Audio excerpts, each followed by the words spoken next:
Welcome back to Buckets WNBA edition. I'm your host, Jim Turvey.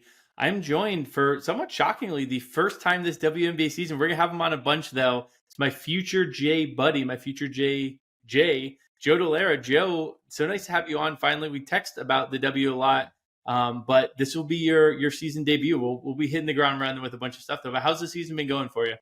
The season's been a little rocky, I think. There's been some ups and downs, some weird I guess some weird movement in the W, different the availability of certain markets or certain players. So it's been a really interesting season. A lot of injuries this year, so Yeah. a little bit unconventional, I think, for some of the prior seasons that we've kind of been dealing with. But still an exciting season, and we're right at the playoffs, so got to kind of enjoy the time in the summer, not podcasting as much, which is it's nice, decompress. I don't do that, so Yeah, I was like, you don't decompress.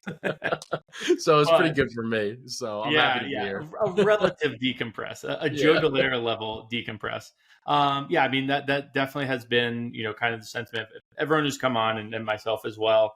And we'll kind of talk through. You mentioned final week of the regular season. We'll talk through some of your playoff thoughts. Like I said, we're gonna have hopefully a really good playoff preview come in on the Friday episode this week. That will be right after the final games of the regular season, which is crazy that we already got here. And Joe and I will also do a little awards, just super brief awards chatter towards the end of the podcast. But honestly, the bulk of this episode is going to be talking through a really big Tuesday slate. So there's 5 games. A lot of these games have playoff implications. A lot of them, this is either the last or second to last game of the season for teams. So there's a lot to break down, to look for angles here. We've got a couple bets for you. We also have a lot of talking through process on these games, and hopefully that will unlock, if you're looking to make bets, can kind of unlock that process and allow you to kind of look at the game from a good angle. We'll talk through some game script possibilities, stuff like that as well. Joe, why don't we do our best bets first?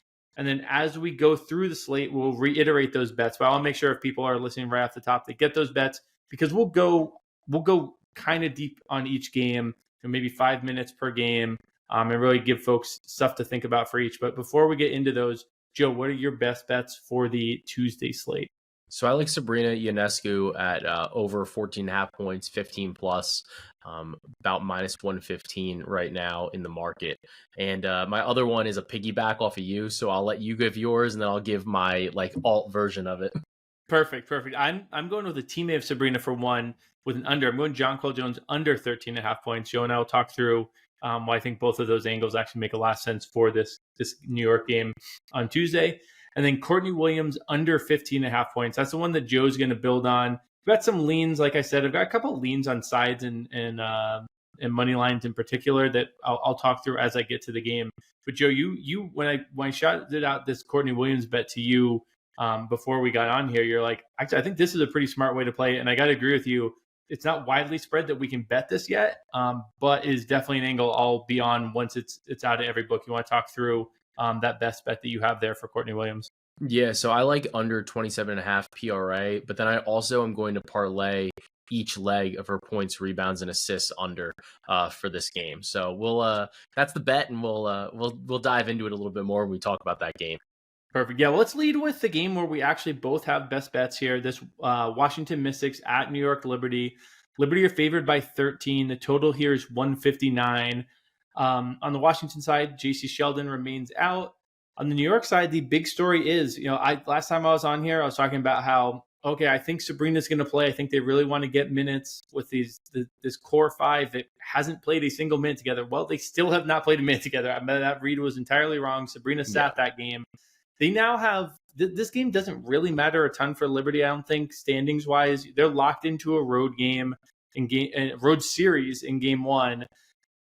But I think they want to build up some minutes of this core 5, which again, Natasha Cloud, Sabrina Ionescu, Emma Mieseman, Brianna Stewart, and Jonquel Jones is likely to be, if not the closing 5, certainly the 5 that Sandy's going to rely on pretty heavily at times in these games. They haven't played a single minute together. This will be the game they play together. Sabrina's no longer questionable. She's going to play. We are getting Niara Sabali off the bench, Kenny Burkhardt. This is the full New York Liberty for the first time all season. which is really crazy. But that's probably the reason, they're in that 5th seed and they're going to have to go on the road. But I think if you're a Liberty fan, you really want to see a couple minutes of this team and this group in particular that's going to be very important if they want to win a title. So if you want to talk about the Sabrina angle of it, Joe, certainly feel free. But what are your thoughts on this game as a whole? Yeah, so I mean, that's a large part of it, right? Is that I think New York is playing a team that's not in the playoffs. They're not a team that they are going to see in the playoffs. So they're not really like tipping their hand against an opponent that they might face at some round in the postseason. So I think that that's important. But then also, this is a game they play today or, tonight on Tuesday night, and then they're going to play on Thursday night against another non-playoff team in the Sky. We'll see, if they decide to rest that game or play that game. But like you said, Jim, this is really the game where you say, okay, get out there, go play some minutes. We need to get reps together. You guys all need to interact and be on the court at the same time. There's been some players playing with some, like there's been certain rotations that have seen the floor, which is great. But at the end of the day, you do need to see this team kind of at its fullest. So to me, I think that the defense of Washington is a little bit tougher for the bigs for the Liberty. Not that they can't score, but it's a little bit of a tougher matchup compared to Sabrina. This 15.5 line or 14.5 line rather. I just think it's a little bit low. She's been playing at least really 30 minutes a game, pretty much every time. She's averaging 18 points a game, almost 19 points a game. So to me, this is more of a bet on her just not only getting enough run, but also having one of the better matchups or better opportunities in this matchup for her to score and get up some buckets. Plus, like if we know anything about her, she's coming back. She hasn't played in what is this now? A couple weeks, really, right? Like about 2 weeks or so. If we know anything about Sabrina, is that she is gonna chuck, and she's gonna chuck until she makes them, because that's the way she's gonna get into a rhythm. So it wouldn't shock me to see her come out there, play 30 minutes or so, and take almost 20 shots. It's just because that's the way she is. So I like the 15 plus points for Sabrina. I always love a 15 plus for a 3-point shooter too. The multiple of 3 there. I think this is a good point, really good point by you on the fact that they have another game. If they do want to do the rest route, they still have another game against a team in Chicago. They could easily rest all their starters if they want to do that. I think there's a chance that a few of the Liberty players see minor minutes drops. And that's why I'm looking at the Jonquel under 13.5 points.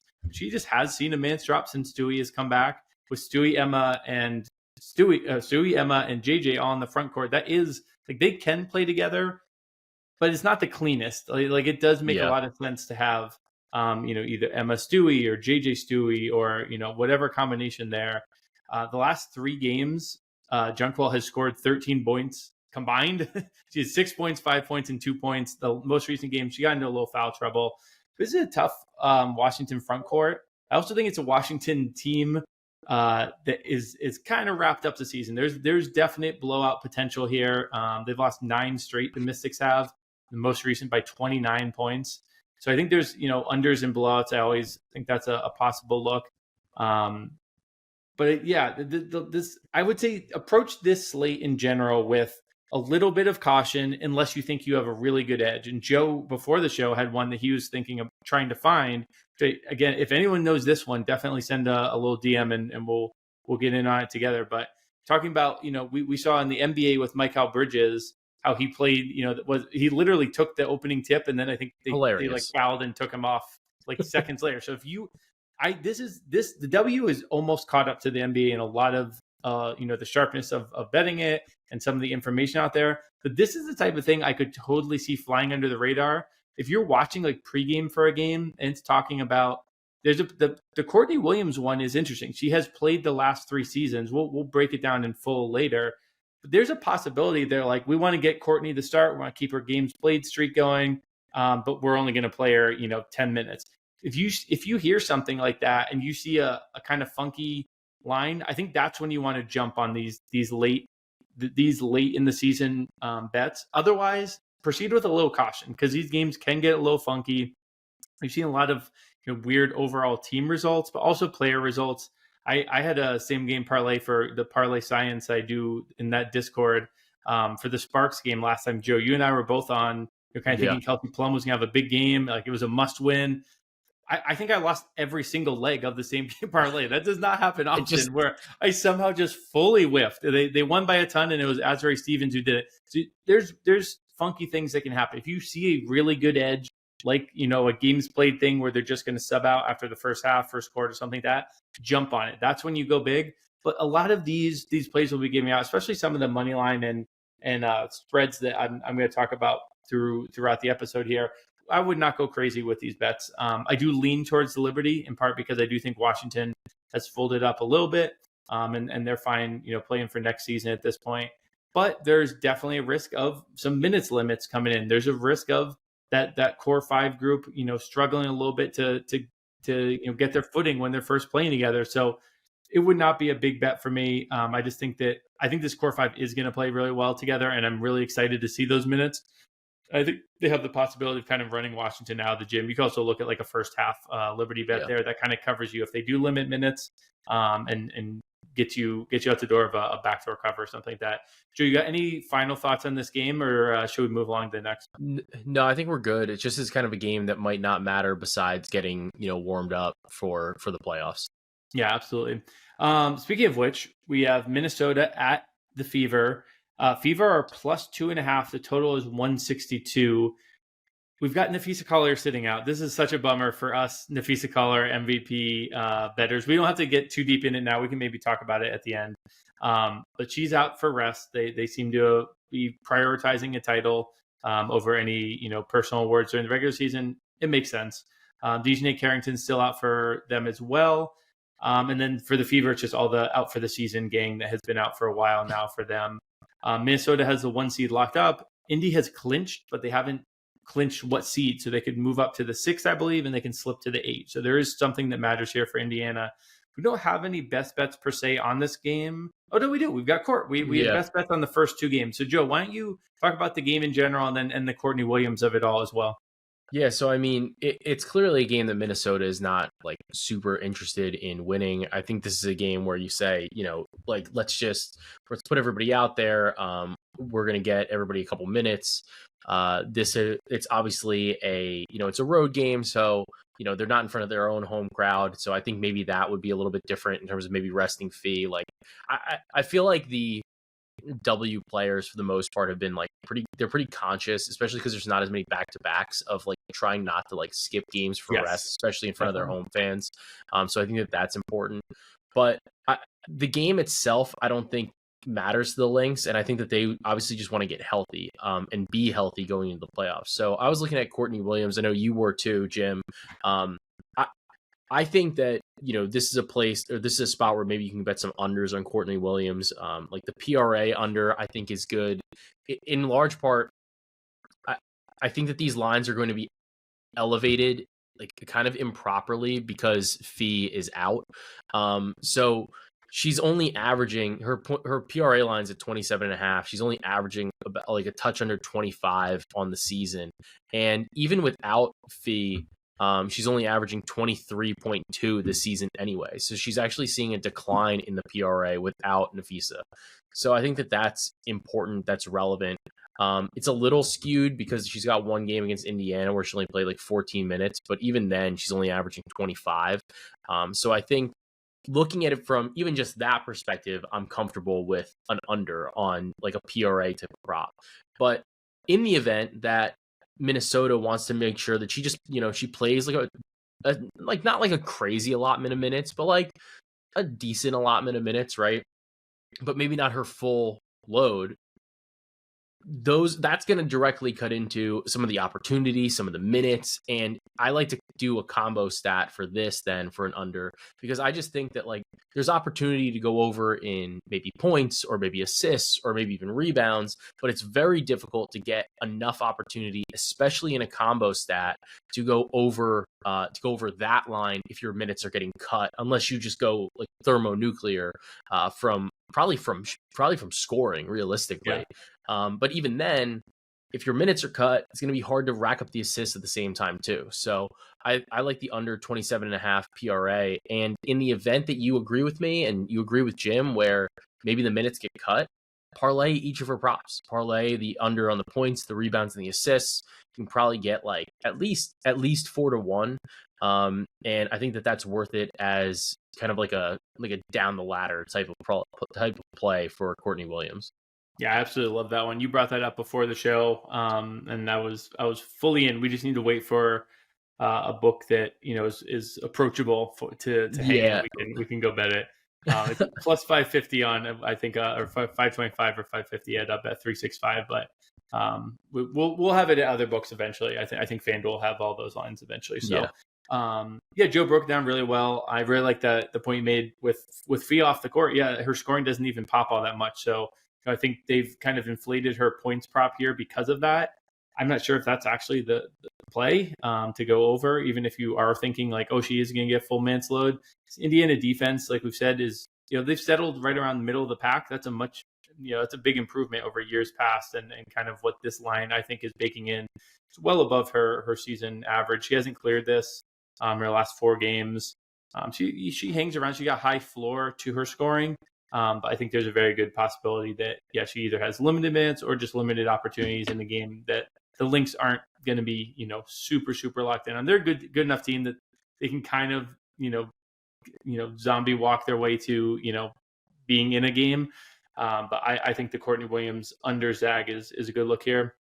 I also lean towards Indiana on the money line just because of, how much more it's going to matter to them than Minnesota. I think you could even do like an alt spread where like if Minnesota does just take out all their starters at the half and like doesn't, or like in mid third quarter or something like that, you really could see in Indiana by 9.5, something like that. I might sprinkle that as another way of approaching the Minnesota semi-limiting their starters. But Minnesota's bench is so good they can hang in these games. So again, I wouldn't go crazy with it. It's not full-on best bet, just something I'm thinking as I look at this game. Any final thoughts here before we go to the final 3 games of the slate? No, let's rock. Let's do it. So next up is Chicago at Las Vegas. Aces by 17. They're favored by 17, total of 159. Chicago's all a mess right now. Atkins is out. Haley Van Lith is out. Reese is now questionable after a pretty bogus mid-game scratch last game. I thought that was Angel. I tried to defend you. Stop pulling like nonsense like this. Who knows if it was her? It just is a terrible look for the organization, for her. It's just messy over there. There's never not a story with that team. And if I were a fan of this guy, I would just be so frustrated to have to deal with this nonsense time and time again. I'm talking to some folks about like, is Angel even going to be there next year? Is she going to be, kind of a core piece for, a Toronto, something like that? Expansion team. That was one I heard thrown around, but just a bummer of a year for Chicago. And I say that as someone who wasn't even like on their overs or anything. This is not from a betting perspective, no financial here, just a bummer of a season for them. The flip side of that is the Aces. They have just rattled off. I should have this exactly in front of me, but I think it's up to about 14 or 15 straight. I think it's 15. It's insane, honestly. And the episode that Dano and I buried them after that Lynx game. We're like, yep, see, they were cooked. We knew they were frauds. Now Asia's going to steal MVP from Fee. The Aces stole, home court from the Liberty. It has flipped entirely in the last like almost 2 months of this crazy run of the Aces. This shouldn't be an issue for them to extend that winning streak. They have Nalissa Smith out, but other than that, the seeding is still important for the Aces.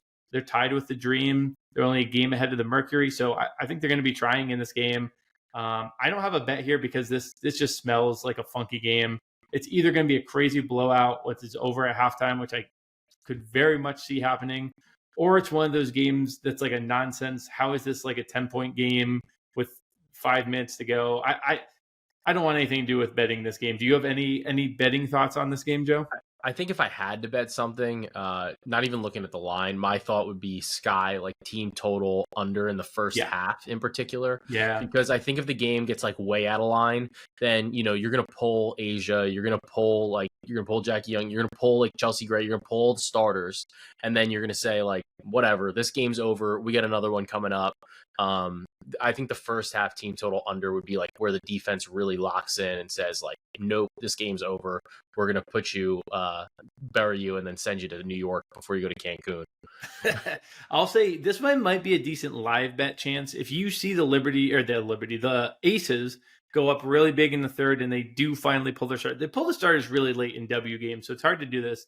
But Asia and Jackie especially, and Chelsea do agree, if they come off the court, the Aces are so bad. And the Sky for as bad as their starters are, their bench is like honestly around the same level. So I think that that's a live betting chance of just like the Sky bench is probably actually better than the Aces bench, which is crazy. And like motivation wise in those spots, the bench likes to come on and, try and make things a little close. So if it's out to like 25 with 8 minutes to go and no one from the starting units of either team is on the court, it might sprinkle a Chicago spread. Obviously not money line, spread, No. live spread there.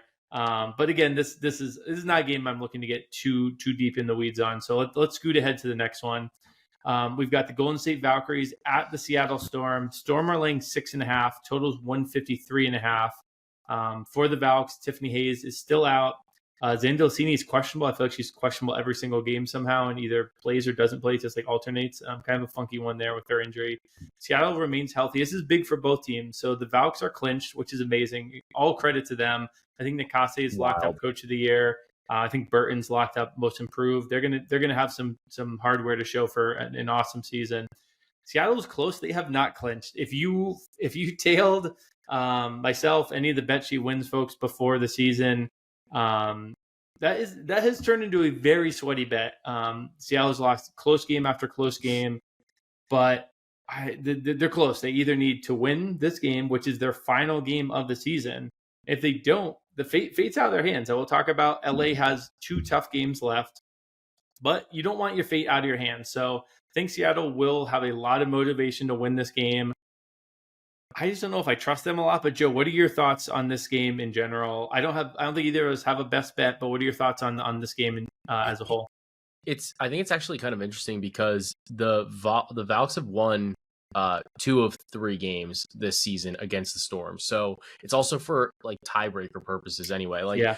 So, I mean, if the Storm were to win and then the Valks lose out, which isn't totally out of the realm of possibility considering they play the Lynx, like they could drop all the way, I guess, to possibly, they could maybe drop out of the playoffs. No, they couldn't. The Sparks, I don't think could catch them then because then they have too many losses. But they could drop all the way down to the 8 seed. So that's an interesting, like kind of narrative there. But I do think you're right. Like you want to be in a situation where you can be the 6 seed. You want to avoid. You're right now. You'd be setting up for a matchup against the Aces if you're the 6 seed. But at the same time, you definitely don't want to be playing the Lynx when fully healthy. Like that's just not. Like they've been the best team in the league all season, regardless of this winning streak. Tough spot. So Storm have been, I think I asked you the question. I was like, are the Storm the best bad team or the worst good team? And I still don't think I know. I feel like they're the worst good team. I think I jokingly replied, they're the worst bad team because I just hate Seattle. So I was just like, no, they don't get any good. There's no good in Seattle. No.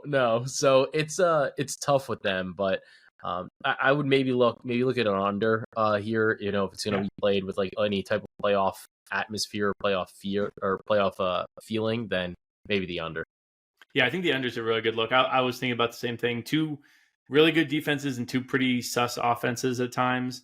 Yeah. I also lean towards Golden State money line. To be honest, if this is close, I think Natalie Nikase is going to put Noelle Quinn in a torture chamber and win that 9 out of 10. To be honest. Yeah. I also think if you have Seattle money line, or if you have Seattle playoffs, this isn't a bad way to kind of hedge a little bit if you're nervous. I think it gets there, but I've thought a lot of things this season that have flipped really quick. So I mean, you could win both. It's not even a real hedge. You're right. You can win both.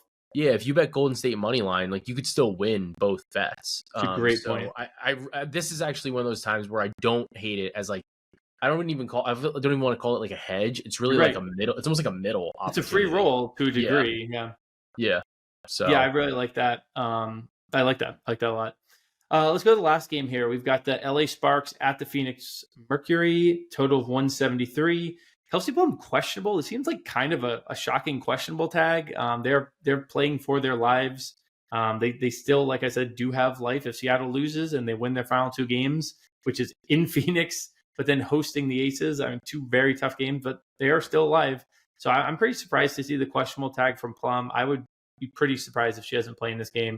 Phoenix fully healthy. Phoenix has seeding, this stuff that still matters too. Mentioned that they're not far behind the Dream and the Aces. They're sitting in that 4 spot right now. No best bets here as well. The Plum thing's interesting. Like I said, the Sparks in the last game, I was kind of all over. I was like, oh, I think this is going to be a really good same game parlay Yeah. game against Dallas. Terrible defense. Let's light it up. Let's go crazy on the Sparks. And I just like fully whiffed. So maybe I'm a little hesitant there because of that. And maybe I should just kind of run back some LA motivation stuff in a game that's probably going to be a lot closer than that. I couldn't pull the trigger in the end. So did you have anything for this one, Joe? No, it's a little odd because you know, I think they have the tiebreaker on the Storm too. So it's like it's not like Yeah. like they can get in. Yeah. Like I was really thrown off last game when Plum only played like 25 minutes, that's just low for her generally. Like she is like a 35-minute a night player, and when she got 25, I was really really thrown off. So I think it's the last game of the season. No, second to last game of the season for the Sparks. Obviously, their last game of the season is going to be a tough one because it's against the Aces, who are on this insane winning streak. Yeah. So maybe that's going into it to a degree too, but I don't know. Well, I wonder. It's a great point on Plum because it did smell a little weird, and like you can read it a couple ways. You could say, "Oh, maybe that injury is kind of serious," or you could read it as Lynn Roberts knows that game was in hand. They weren't going to lose to Dallas. They didn't really need her for that game. I was like, all right, let's save her up a little bit. We're really going to need her the next two games. This is where it's so tough and why you shouldn't. This is the exact type of bet you shouldn't go like all in on. But I do think like a Plum escalator could be interesting. It could very much have been, we saved her for this moment. Now she gets the chance to kind of ball out like we thought in last game. I think, Joe, you had points and rebounds, like kind of those stats. If you're trying really hard, you can get points, you can get rebounds. So I don't hate running that back, but again, it could just be she is a little banged up. That could be what's going on. The problem is too, the points prop is up at 18.5, so you're not even getting a discount right now. Yeah. So it would be one thing if I think with Sabrina, for example, I think we're getting a little bit of a discount based on a couple different things. But here for Plum, there really isn't a discount baked in, and we're looking at it saying, like, what's going on here? Like, why is this happening? And I don't know too if they're scoreboard watching at all. Right. And Seattle is kicking shit out of the Valks at halftime. Yeah. Then they go, well, we're done anyway. So then maybe, you start seeing changes in that. So I'm definitely a little bit more hesitant about this particular game and betting on anybody related to it. Yeah, very much agreed. Joe, let's get some of your playoff thoughts. But before we get there, I want to remind folks that the NFL season is underway. We had week 1. This Sunday I got smoked. I don't know if other people got smoked. It was entertaining, watching wise, not so much betting wise. But to get the most out of the award-winning Action Network app, you want to be an Action Pro subscriber and follow people who actually bet on the NFL, unlike myself, who's not very good NFL bettor. So if you see an NFL bet from me, don't tail that. Because only pro subscribers get real-time pick alerts from experts like Brandon Anderson, Stuckey, myself for WNBA, and the entire Action Network team. Plus, you can access our pro projections powered by Sean Kerner and the predictive analytics team. To celebrate football's return, we got a special offer. Just go to actionnetwork.com/pro. Get $20 off the annual price with the promo code BUCKETS20. So don't miss out on best bets at the best prices. Visit actionnetwork.com/pro and use the promo code BUCKETS20 to get $20 off a year of Action Pro.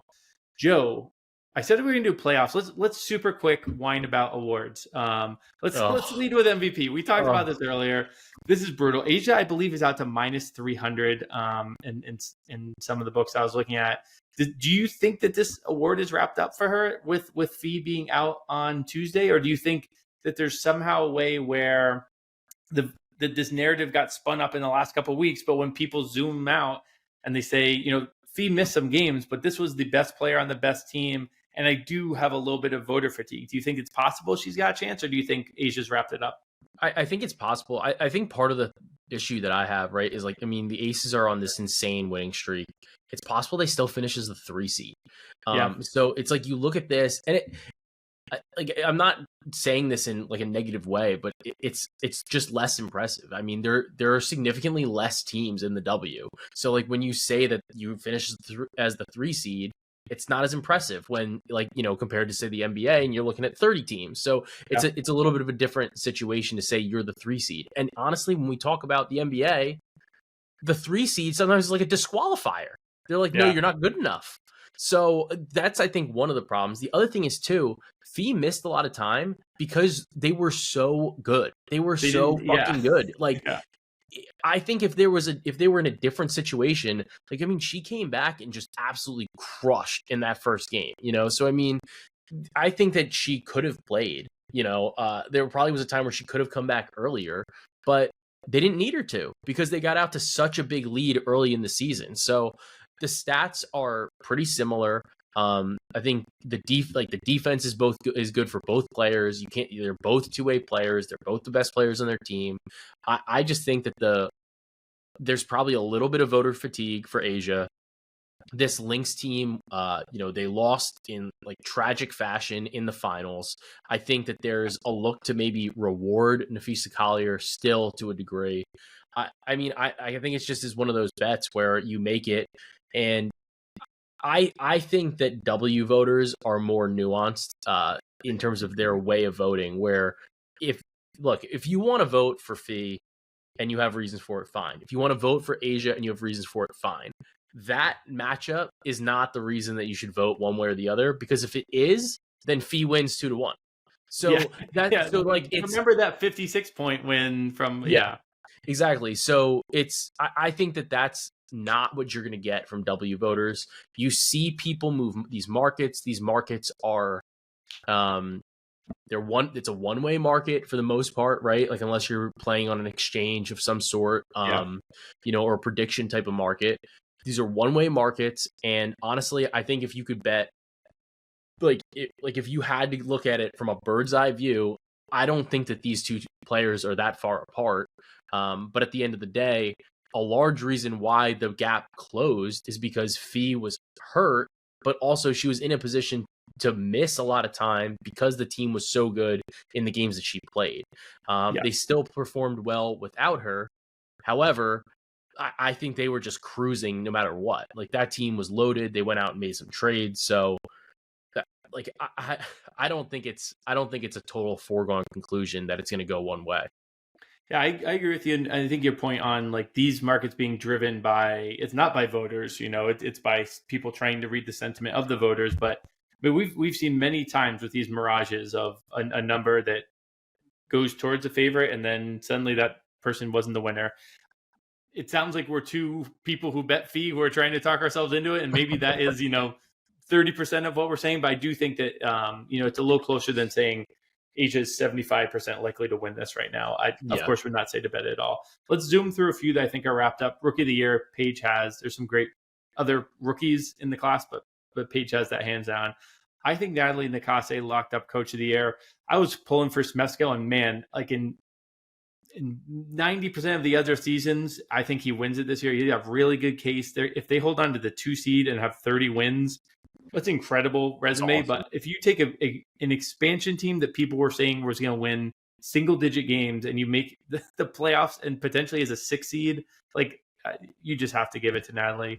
And then I think the other one that's wrapped up is another Vaux player, most improved player. I think Burton, she's really kind of put her foot on the gas in the last couple of weeks in like a playmaker role. So she got crazy assist totals. And Alicia Gray missed a few games. They were kind of neck and neck. I think Burton has that locked down. Do you have any thoughts on those 3 awards? No, I feel like you just totally nailed it. Burton started off slow, and then, my God, she's been a wagon lately. Yeah, so she has been awesome. Really, really good down the stretch. And I really was skeptical for mid-season, but you can't argue with it at this point. The 2 that I think are the most interesting right now are Defensive Player of the Year and Sixth Player of the Year. Defensive Player of the Year was all year the market kept. It made no sense to me. Asia Wilson was the favorite all season. Even now, the Aces they've got the 8th best defense. If she wins this award, it makes no sense. And I think there is a way in which if she wins MVP, suddenly it makes sense to give Fee Defensive Player of the Year as kind of a consolation prize, or even, Alana Smith if you really want to go that route. But Fee's played more minutes than Alana Smith. I really don't think that makes much sense. But it opens. I think Asia will not win this award. I have not seen this award up betting to bet in a couple of days. Joe, do you mind checking? These are not up right now. I don't see it up right now either. But I do agree with you. I think that like almost whatever player you don't have, like whichever award you have the player for, you should, like if you have Asia tickets for MVP, then you should also be betting Asia for DPOI, because I think that they split the baby. I feel like that's the way that they're going to do this with It is really interesting. I was talking to Kirk Evans, who's really locked in on this stuff, and a guy who I talk through this stuff with sometimes. And he was the one who kind of talked about like if the voters start saying like, oh, this is like we gotta give Fee something, and she wins DPOI, but then other voters are like, oh, like it was Fee who deserved to win. Like it almost could work where like the splitting the baby gets confusing and someone gets both, and like then people are like freaking out. So again, this is really hard to know, and it's even harder, I think, in the W to kind of figure out voter sentiment. Sabrina Merchant and Ben Pickman wrote a really good article for The Athletic, kind of talking through MVP. You could tell it was framed as an article where one was supposed to be on each side. I don't know if that was actually like the way they would pick, as much as it was just good content and they wanted to each have one case they were supporting. Yeah. Sixth player of the year. I've had some people message me about Naz Hillman. I'm really curious. This award did not pop up to rebet down the stretch here. Natisha Heidemann has really been strong towards the end of the season. So I think it's kind of a 3-player race. I think you have Jess Shepard and Natisha Heidemann who are getting starts. And Jess Shepard's going to start again with Nafisa Collier out. And the irony of this is they're racking up stats as a starter that is going to help their 6th player of the year case. It's kind of funny that works. But listen, the one who I would love to win, Naz Hillman, is kind of doing the same. She's been a starter for the entire second half of the season. So every game that she remains a starter, it's further and further from when she was an outstanding bench player. So this one's the funkiest to me. I think I would struggle to handicap this race, and then maybe that's why it has not reappeared on the market, because I do think it's kind of a hard one to cap. Do you have any brief thoughts on 6th player of the year here? I mean, we talk about this in the NBA all the time, where you want those minutes. Like you want the player that will fill in for the starter, get extended run, and pop the stats. But you also need the voters to not forget that they've been on the bench. 100%. So makes it a little bit more difficult. So it's been very frustrating, honestly, betting awards for the W this season, because they just don't post the lines. I mean, it's very hard, especially the way that we bet futures, where we're looking to buy or sell like certain positions. It's very hard because it's like when we want to maybe plant a flag, we go to look and then there's nothing there. Yeah. So very, very difficult. I hope they improve that next year. I agree with you a lot. And I hope that books beside just DraftKings, because they can be a tricky one to get down on sometimes. And again, just having a single book take all of that is not ideal. So hopefully, FanDuel, shout out to you. You guys are usually pretty good about having markets. Let's get those WNBA awards markets up next year. Brief playoff thoughts. Are there any teams that you're looking at and you're thinking, oh, I'm liking the way we don't even know seeding yet, so it's a little tricky. So it would have to be seeding lists, like any team that you're just interested by, no matter where they are, or thoughts seeding on agnostic. Yes, well put. Seed agnostic. Yeah, exactly. I mean, you almost have to. I hate this because I was big on just saying I don't think the Aces can move, but you almost have to like them because they're just not on the same side of the bracket as everybody else. Like literally the other 3 for the most part. I mean, unless the Mercury can somehow pass the Aces, which is possible, although unlikely given who the Aces would need to lose to. But if they don't, you're looking at the Lynx, the Liberty, and the Mercury all on the same side of the bracket, and the Mercury and the Liberty have to play each other in the first round. So the Lynx are going to get like a great opportunity to play maybe like a tired version of the Mercury or the Liberty, but at the end of the day, it's still a guaranteed matchup against the Mercury or the Liberty. Like that is not ideal. So I think that the value has to be on the Aces, especially and right now, realistically, I think they're going to finish in the 3 seed or the 2. They're a team that I think you have to be interested in betting. They're I'm seeing plus 350. At the same time, I feel like I have enough futures positions on the W for title that I don't want to add anything else, because I'm just like I'm going to wind up betting everybody and then still losing money.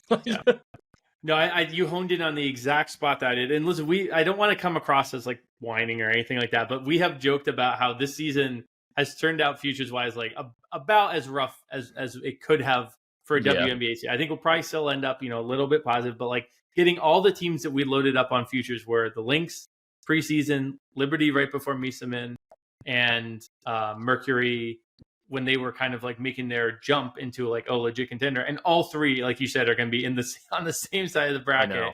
The good news is that one of them should advance to the finals. Yes, that is true. We should have someone in the finals. We almost have to.